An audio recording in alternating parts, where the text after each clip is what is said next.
ये डकैत जा रहा है भाई, वो दुकान पे डकैत जा रहे हैं।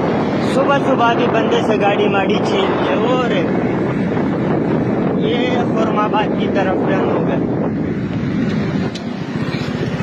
पीछे मुतासरा शेरी खड़ा है।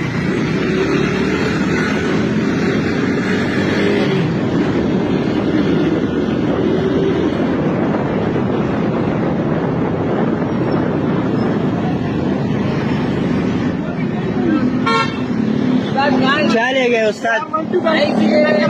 सामान लाने के लिए फैजाबाद से तो मोबाइल लेके गए मेरा, छीन के यार 80,000 का मोबाइल लाया परसों रात को, और पार्किंग से मोबाइल को गाड़ी किसी के लेकर है, सामान लेने के लिए मेरे अंदर खड़ी तो गाड़ी भी छीन के ले गए यार। अब बता मैं क्या करूँ, अपनी गाड़ी होती बोलूंगी कुछ यार, मैं चले जा ले जाऊँ, और बड़ाई गाड़ी में क्या करूँ, बस गोली मार जाए मेरे को। गोली चलाई है उन्होंने? वो पिस्टल चैम्बर करके ले गए मुझसे यार।